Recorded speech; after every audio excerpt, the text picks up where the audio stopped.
Evet sevgili YouTube severlerim, Ceyhan Bey'in, Ceyhan Özmen abimizin bahçesinde, şöyle bahçesini de göstereyim. Mükemmel bir bahçe yapmış durumda. Burası bayağı bir atıl bir durumdaydı. Bahçesinde eriğini, hurmasını, elmasını aşıladık. Son olan da erikti. Size son aşı yerinde diğer kanalımda gösterdim nasıl yaptım aşı yöntemini. Yarma aşısını yaptık. Geçirelim Ceyhun hocam. Evet, Poşetini bugünün bakın. tarihini de atalım. Evet bugün Mart. 10 Mart. 10 Mart arkadaşlar.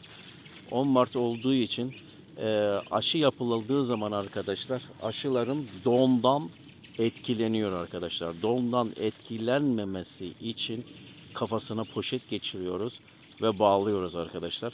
Dolayısıyla don etkisini de azaltıyor. Ayrıyeten burada sera etkisi de gösterecek bu takılan poşet.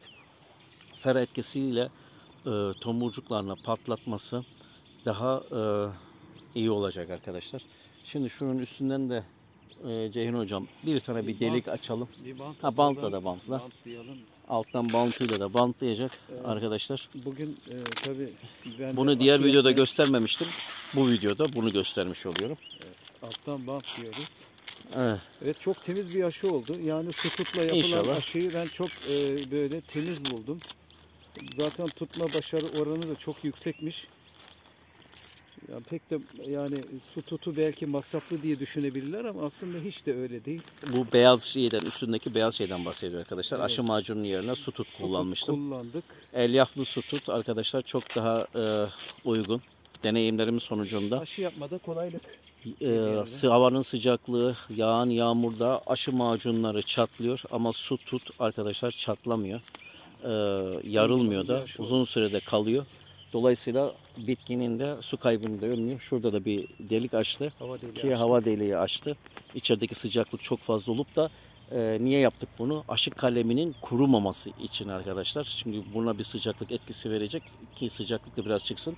Ama soğuğa karşı da korumuş olacak. Şu laylon dahi arkadaşlar 5 dereceye yakın bir ısıyı bitki için korumuş olacak içeride arkadaşlar. Bu da çok önemli bir derece. Renk tonu da kırmızı olduğu için ışığı çekecek. Daha çabuk bir şekilde sıcaklık gösterecek, faaliyet gösterecek. Bünyesindeki suyu yukarıya doğru çekmesine vesile olacak. Bu da tutmasını arttıracak. Bunu sıcak bölgelerde değil, bizim bulunduğumuz bölge Karadeniz bölgesi olduğu için, Ordu'da yaşadığımızdan için buradaki sıcaklık derecesi çok daha fazla olmadığı için bu tarz yapılması uygun. Yani sıcak bölgelerde yapıldığı takdirde uygun değildir. O zaman daha aşırı bir sıcaklık vererek kavurmaya etken olur arkadaşlar. Evet, bir başka poşeti faydalı. Ne zaman açacağız Mahmut Evet Bey? Poşeti de açma süreci, evet onu da iyi hatırlattın Evet. bu arada. Mayıs ayı gibi veya Nisan'ın sonları gibi açılabilir. Yani havanın sıcaklığı artık daha don olayını olmayacağı sürece bittikten sonra açabilirsiniz. Nisan'ın ortası da olabilir. Nisan ortası da olabilir yani Nisan, o süreçte bu yerlerde. Yani en son Nisan'ın 5'i gibi burada don olayları görüldüğü için herhalde Nisan ortalarını beklememiz lazım. Aynen. Yani buradaki etken söylediğimizin rakamı değil arkadaşlar. Ana tema olan don oluşumunun kalktığı zaman sürecidir arkadaşlar.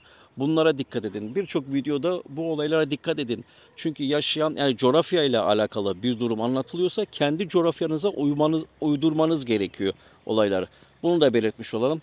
Evet, bir başka videoda. Bantı ne zaman sökeceğimizi de hatırlatalım. Evet, aynı süreçte. Aynı aşı bandını bir sene sonra sökecek arkadaşlar. Çünkü bunun tutması ve kaynaşması gerekecek. O sürecin içerisine kadar bir sene beklemesi gerekiyor çok net olarak. Şimdi burada eriğimizin ikinci dalı var. Bunu da başka bir erikte deneyecek. Başka bir erikten, bir kalem temin edip orayı da aşılayacağız. Tek gövde, tek kök ama çift dal olduğu için birinde farklı bir erik, birinde de farklı bir erik yiyecek arkadaşlar. Bunu dini açıdan işte görenler, yok günah bilmem ne görenler, öyle bir şey yok arkadaşlar. Öyle bir kayda yok. Öyle bir uygulamada yok. Yani mümkün olduğu kadar denemek lazım. Farklı farklı türlerle karıştırmak lazım. Belki tutarsa belki farklı bir ürün dahi ortaya çıkabilir. Onu da belirtmiş olalım. Bir başka yerde görüşmek üzere. Güzel bilgilerde. Hoşça kalın diyorum. İyi günler. Çok güzel tecrübe oldu.